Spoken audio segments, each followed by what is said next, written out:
Hello friends. आज का आपके चैनल में फिर से स्वागत है। और हमारे चैनल को सब्सक्राइब कीजिए और कोई भी आपको दिक्कत हो वो पूछिए मैथमेटिक्स में। ओके, तो आज के रिमेन क्वेश्चन कल जो पढ़ाया था उसके रिमेन क्वेश्चन रह गए थे, आज फिर से पढ़ाते हैं उन्हीं क्वेश्चंस को जो रह गए थे। ओके, जैसे क्वेश्चन नंबर 3, किसी परेड के 616 सदस्यों वाली एक सेना की टुकड़ी को 32 सदस्यों वाली एक आर्मी बैंड के पीछे मार्च करना है। दोनों समूहों को समान संख्या वाले स्तंभों में मार्च करना है। उन स्तंभों की अधिकतम संख्या क्या है जिसमें वे मार्च कर सकते हैं? तो इसमें अधिकतम पूछा है। अधिकतम मतलब हमें एचसीएफ निकालना है। अधिकतम का हमेशा मतलब एचसीएफ होता है। ठीक है, तो देखिए क्वेश्चन नंबर था ये हमारा थर्ड 616 सदस्यों वाली 32 टुकड़ी, इन दोनों का हमें एचसीएफ निकालना है। तो इसमें हमें देखना पड़ता है सबसे पहले डेट कौन सी बड़ी है। 616 बड़ी है, तो 616 में हम क्या करेंगे, 32 का डिवाइड करेंगे। ठीक है, तो 32 का डिवाइड हम रफली करेंगे इधर। ठीक है, तो इसमें 32 से कम 32, 11 में तो घटाएंगे 9 और 5 में 3 जाएगा 2, उतारा 6। अब कितने टाइम चला जाएगा?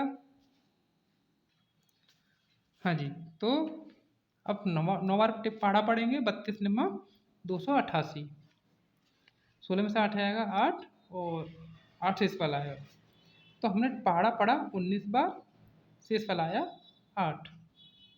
ठीक है, अब हम 32 को उतारेंगे यहाँ पर, बराबर 32 को यहाँ पर उतार लिया। अब उतारेंगे यहाँ पर 8, तो 8 इंटू 8 चौक 32 होते हैं।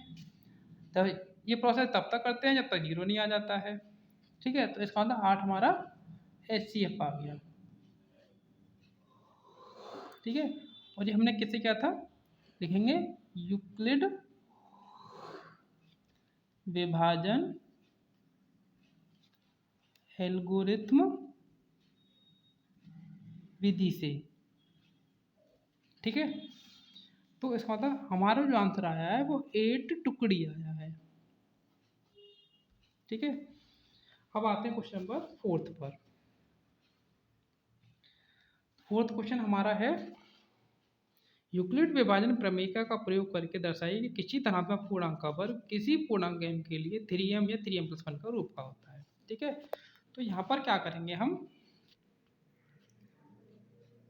मान लेते हैं, माना a और b कोई दो धन पूर्णांक संख्या है। ठीक है, इसके बाद क्या करना है हमें a और यहाँ पर b, बीच में हमेशा q लिखेंगे आप। ठीक है, और a की जगह पर हमेशा 0, और यहाँ पर हमें जो क्वेश्चन में वेरिएबल दे रखा है, चर संख्या दे रखी है, उसको लिखेंगे। हमें दे रखी है 3। ठीक है, क्योंकि उसने हमें बोला 3m और 3m+1 के रूप का होता है।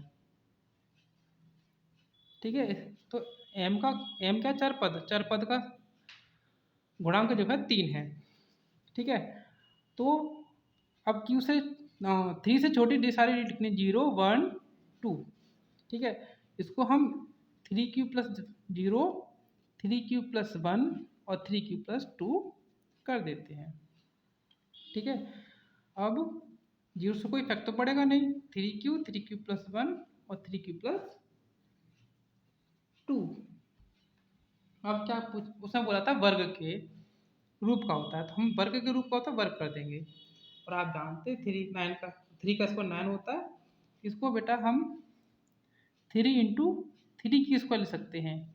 ठीक है, तो यहाँ पर क्या करेंगे, 3q² जो हमारा एक्स्ट्रा आ रहा है इसको हम m मान लेते हैं, तो क्या हो जाएगा 3m।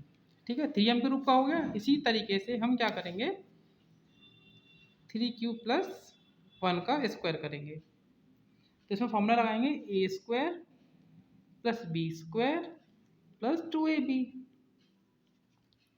3 का स्क्वायर 9, 1 का स्क्वायर 1, 3 दूनी 6। ठीक है, तो इन दोनों को रखेंगे एक पास, 9q² प्लस का 6q प्लस का 1, ठीक है। और इन दोनों टर्म में से कॉमन ले लेंगे। कितना कॉमन लेंगे? ओनली 3। तो 3 3 जा 9 और 3 2 जा 6। इसको हम लेट कर लेंगे m, माना 3q² plus 2q equals to m। तो ये हो जाएगा 3m प्लस 1। फिर इसी तरीके से लिख देंगे, अतः किसी धन पूर्णांक का वर्ग किसी पूर्णांक m के लिए 3m या 3m प्लस 1 के रूप का होता है। एक्सरसाइज खत्म हो गई है, आप घर पे प्रैक्टिस कीजिए और कोई क्वेश्चन पूछना हो तो आप पूछ सकते हैं, कमेंट में लिखिएगा।